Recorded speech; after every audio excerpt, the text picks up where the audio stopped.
Como é que você define? Então, você pode usar o critério mais simples, que é a posição que a pessoa ocupa. Isso não é suficiente. O fato da pessoa ocupar um cargo não significa que ela tenha um determinado poder. O cargo pode ser vazio, né, e não ter realmente muito poder. Então, a posição não basta, você tem que saber como é que aquela pessoa age. Você tem que estudar decisões. Então, pega uma série de decisões políticas importantes e vai ver quem é que influenciou aquela decisão. E claro que os dois métodos não são excludentes. E isso eu incorporei eles. Isto é, usei posição, que no caso brasileiro não era muito problemático, porque era um grupo pequeno, mas achei importante também. O segundo volume da tese era exatamente sobre decisões cruciais. Isto é, decisões cruciais no Império era terra, escravidão e terra. Eram as coisas mais realmente cruciais, porque pegavam o interesse realmente de tudo, né, os proprietários rurais e proprietários de escravos. Então, eram realmente decisões chaves. A outra, obviamente, é o orçamento também. Aí não é uma decisão, mas é um instrumento para você saber onde é que está indo, de onde sai o dinheiro e para onde vai o dinheiro. Então, eu usei isso, sim, absorvi isso e usei na segunda parte do livro, porque a primeira era apenas decisões, que elite que era, etc. Inclusive foram um pouco mais longe lá, sofisticando um pouco essa coisa, quem faz o quê, onde e quando. É o título de um livro. Um cara escreveu um livro e falou, não, mas eu preciso estudar também, o que é muito mais complexo, as não decisões. Por que certas coisas não são decididas? Que eu achei interessante esse adendo, né? Porque pode ser que certas coisas não são decididas, não são nem discutidas, porque há um veto que já impede até que ela seja levada o que aconteceu com a abolição. Durante muito tempo, até a lei do tráfico de escravos, qualquer projeto que entrava na Câmara era engavetado. Então, era uma não decisão que também indicava grupos, né, de veto que indicavam uma importância, né, desses grupos. A caracterização da elite foi a parte mais complicada.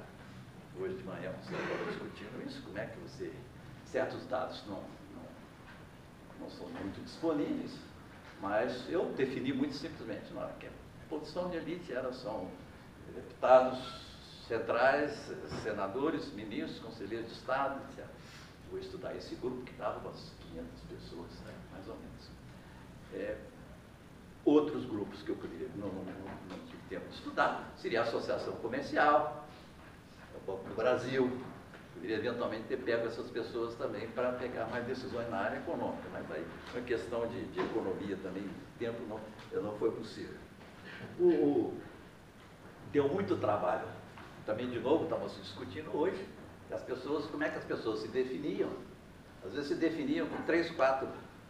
Aí eu sou advogado, proprietário, capitalista, sei lá o quê. Então, como é que a gente faz uma hora dessas? Aí você tem que pegar, nós estamos vendo hoje um pouco, que é difícil, o sentido da época, a valorização que a época dá a determinadas caracterizações. E o que é mais importante? Se você é um advogado, um magistrado, é um proprietário de terra, dono de escravo, etc. O que você vai dizer? Eu sou proprietário de terra ou sou um magistrado? E achei generalizadamente em a lista de todos os deputados, senadores, etc., que se escondia a palavra proprietário. As pessoas colocavam magistrado, empregado público, etc. Eu não pegava bem você dizer que a primeira coisa que me estranhou profundamente nisso, quer dizer, não era valorizado socialmente, nível nacional. Eu acho certamente nível local era diferente. Então, a pessoa provavelmente se identificava de maneira diferente quando ela queria se referir ao governo, deputado geral, por exemplo, ao senador, e quando, né, ela estava disputando um cargo de vereador, ou qualquer coisa da Guarda Nacional, era no seu município.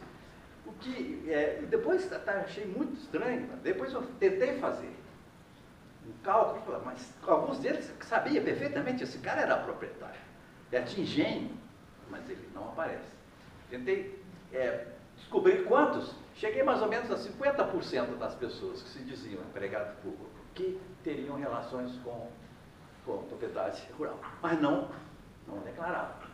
E no Congresso, aí, outra coisa interessante foi na discussão, por exemplo, de uma lei que proibia os juízes de se candidatarem para cargos de deputado, etc.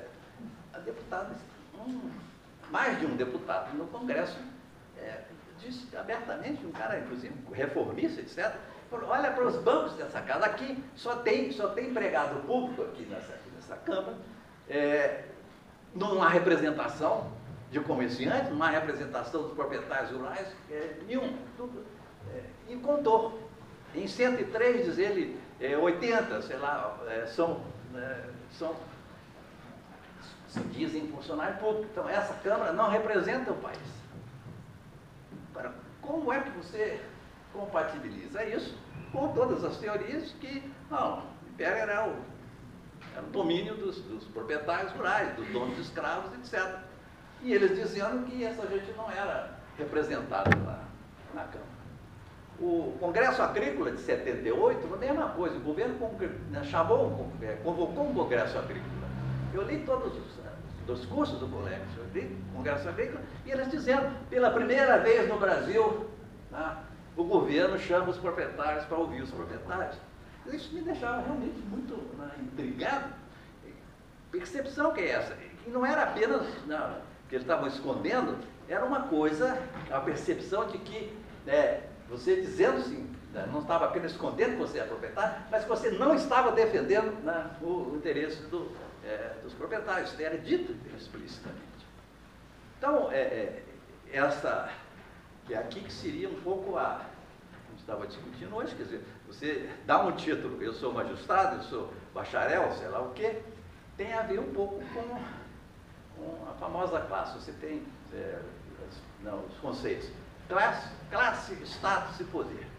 Então, aí é uma mistura muito grande. Quer dizer, classe tem a ver com a economia, e status tem a ver com digamos, antropologia, com valores, e poder tem a ver com política. Então, neste caso, por exemplo, é uma mistura muito grande entre status e classe social. E as pessoas valorizavam, então, a sua profissão de acordo com o que o status social lhe indicava. Mas, além disso, realmente ia mais longe ao ponto de ser acusado de não defender o interesse dos proprietários rurais. Então, foi uma das dificuldades grandes metodológicas, e vejo que ainda continua sendo um tema complicado do ponto de vista metodológico. O que resulta disso é que o sistema político do Império, o Sérgio Buarque definiu isso muito bem. Sérgio Buarque, naquele livro deles, o último livro deles sobre a História Geral da Civilização Brasileira, ele diz o seguinte: o Império dos Fazendeiros começou com o fim do Império. É uma frase forte, etc. Claro que há um certo exagero retórica nisso, mas indica que a natureza do sistema, e aí tinha a ver, em parte, com o poder moderador. Aliás, uma falha minha nessa época foi não dar importância quase que muito pequena ao imperador. Quando depois fiz a biografia de Pedro II, vi que eu errei. E não precisava ter errado, porque Oliveira Viana tinha chamado a atenção para isso. A atuação dele no sentido de criar estes homens de mil, sobretudo o famoso lápis vermelho dele, que qualquer candidato a cargo público, ele lia a ficha do cara, e se não achasse que o cara não merecia aquilo, ele riscava e não subia. Então, era difícil ter o que nós temos aqui hoje, se passasse pelo crivo do imperador. Então, afetou a própria natureza do sistema representativo. E, curiosamente, com o poder moderador, mas aí, não, que é curioso aí, que é um fator externo ao sistema político, né, que é o poder moderador, que é externo à luta política. Então, com isso, ele podia fazer esse tipo de manobra e, com isso, por exemplo, apoiar profundamente a lei do ventre livre, a abolição do tráfico, a lei do ventre livre, depois a lei Saraiva, e com isso perder sua legitimidade total. Como o Sérgio Buarque disse, o Império começou depois, porque derrubaram o imperador. Porque ele se incompatibilizou totalmente com o interesse desses proprietários.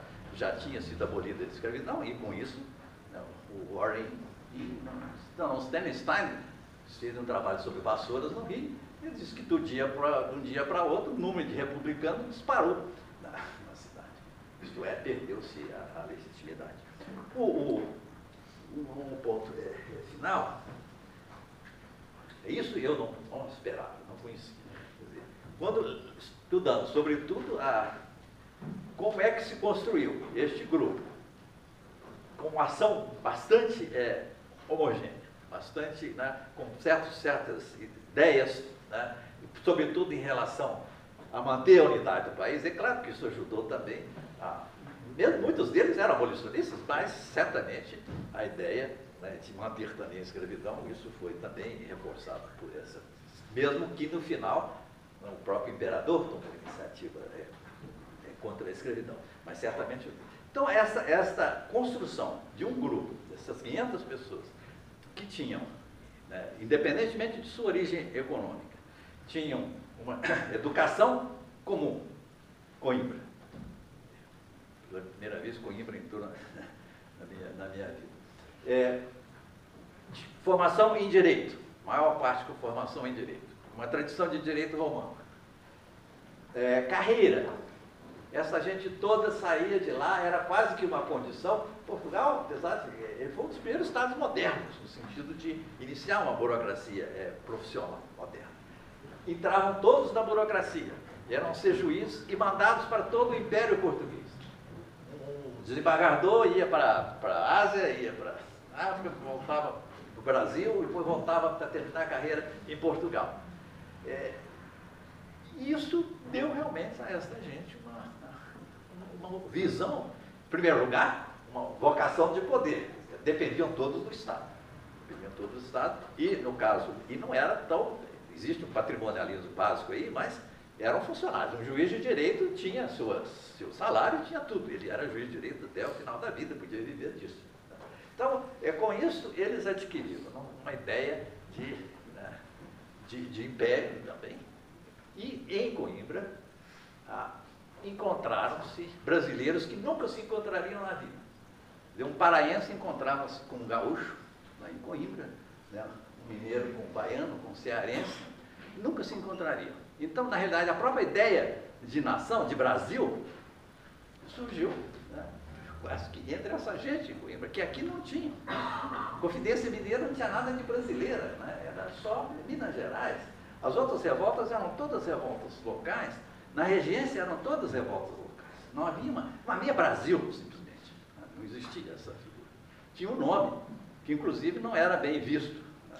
Brasileiro na época, em geral, palavra usada, mas era brasiliense, brasílico, uma série de outros brasileiros. Durante o século XVII, por exemplo, era um insulto se chamar alguém de brasileiro. Enfim, começou ali essa ideia, e a ideia, então, veio de lá, veio com o Zé Bonifácio, de querer construir um grande império. Que, claro, que para eles, para um burocrata, era ótimo, né? Porque garantia o seu emprego e tudo, mas não é só isso, é realmente essa concepção. E chegaram aqui com essa ideia e continuaram a partir do... a gente publicou, né, os panfletos da independência, né, esse pessoal está muito claro que essa ideia tinha isso na cabeça. E até metade do século, 1850 por aí, ainda metade dessa elite tinha passado por Coimbra. Eu acho que eu fiquei perplexo. Como é que foi possível uma coisa dessas? Né? E no meio daquelas revoltas todas, essa gente mantinha um pouco, elas eram chamadas de coimbrões. essa perspectiva, né, de manter não só a monarquia. Nesses panfletos da independência, são centenas que a gente publicou, os de Portugal são extremamente conservadores, que queriam, né, constitucionalizar a monarquia, sem dúvida nenhuma, era anti-absolutismo, liberalismo muito forte, mas não achamos um republicano, né, nem lá, nem no Brasil. O Brasil pode ter sido instruídos, não sobreviveram, pode ser, mas havia aí realmente uma tradição muito grande, voltada para a ideia de construção do poder do Estado, construção do poder e da ordem, né, que é o título do livro. Com a consequência, que foi uma das motivações também do trabalho, que todos conhecem, que também me chamou muita atenção, a América Hispânica tinha, no finalzinho do começo do século XIX, tinha 4 capitanias gerais, e umas 15 audiências. Isso aí se transformou em 16 países. Em 1850 já eram 16 países. O Brasil tinha uma divisão até maior.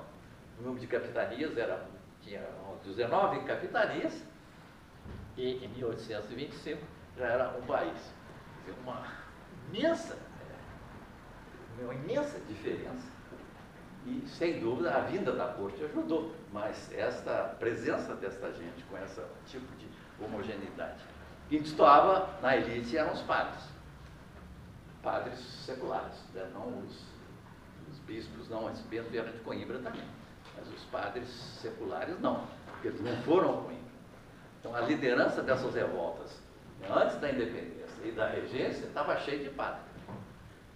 Alguém falou hoje sobre o Ceará. O Alencar, Zé de Alencar, era um padre, havia padres mineiros, etc., que era gente capaz de formular ideias políticas com a educação que tinha, embora não fosse, mas não era essa a educação. E também não estudaram num lugar só. Então, eles não tinham nenhuma... O Feijó chegou lá em Portugal, nas cortes, dizendo, olha, eu estou falando aqui em nome de São Paulo, eu não sou um deputado do Brasil, em nome de São Paulo. Então, essa ideia realmente de Brasil está aí. E, bom, para o bem ou para o mal, criou-se este país, o Brasil, e até os gaúchos resolveram ficar. Tentaram durante 10 anos ir embora, mas acabaram ficando. E vejam bem, não pode dizer que não foram derrotados. A Farroupilha não foi derrotada, né? A Farroupilha, houve um acordo final entre o governo central e os farroupilhas, houve uma negociação. Então, Pará chegou a se separar. Rio Grande do Sul, 10 anos. Quem mais? Bahia chegou a se separar. Pernambuco se separou 2 vezes. Né? Então, realmente, essa força centrífuga era muito forte. E que foi contrarrestada, em parte, por esta. Bom, e termino dizendo que, além disso, o erro custo de elite, não há valorização nenhuma, no meu caso. Como descontado isso, tem gente que acha que foi uma infelicidade o Brasil ter ficado unido. Não, o historiador, amigo meu, Evaldo Cabral, pernambucano, achava que isso foi um erro, um equívoco que devia ter sido. Ele achava que a Tordesilhas devia dividir o Brasil, o resto podia ficar fora e tirar o Rio Grande do Sul também. Será o primeiro. Enfim, não estou fazendo coisas valorativas. Há argumentos para dizer, eventualmente, né, se fosse mais dividido, etc. Mas enfim, não estou falando isso, estou falando de uma consequência concreta de um fenômeno social que foi a formação dessa elite. Nós poderíamos, não vamos entrar aqui, por favor, mas discutir hoje se isso hoje tem sentido. Se a crise que nós vivemos depois da redemocratização tem a ver também com a natureza e a qualidade da elite política que a gente tem. Porque trata-se de valorizar o político. Não há como escapar do político. Certamente, quanto mais conflitivo é um país, mais importante é a postura, a existência de um povo capaz de formular justiça. Problemas incapazes de negociar saídas que sejam saídas que atendam aos interesses, né, dos vários setores da população. Eu acho que a ditadura militar teve um efeito funesto neste ponto, porque se a gente vê um pouco a elite que a gente tem hoje, e vê a elite anterior, vê que o fato de você ter uma ditadura com o Congresso aberto, funcionando, mas sem poder, né? Se caçava deputados quando castrado politicamente, mas tudo funcionando, eleições funcionando. Durante o governo militar, entraram no sistema político via voto 50 milhões de brasileiros, que era a população do Brasil em 1950. Essa gente toda entrou durante esse período. E essa geração que está aí, quase toda foi formada neste período, quando o exercício da política não fazia sentido. Então, a visão de política dessa gente, né, ficou toda essa... Havia a política como meio de vida, né, e nem sempre honesto. Eu acho que isso seria um tema também interessante para discutir hoje. Eu estava revendo uma foto da época da Direta Já, da campanha da Direta Já, e vi uma foto de um palanque, de um dos comícios da Direta Já, e vi, estava lá Brizola, Arraes, Ulisses, Montoro, Tancredo. Eu olhei a foto e falei, que saudade. Que saudade. Comparando com o que a gente tem hoje. Mas é isso que eu queria passar para vocês. Desculpem, fiz um texto escrito tudo, mas não, eu achei que ia ser uma coisa mais em petit comité. Mas basicamente as ideias, né, que eu gostaria de trazer aqui para vocês. Muito obrigado.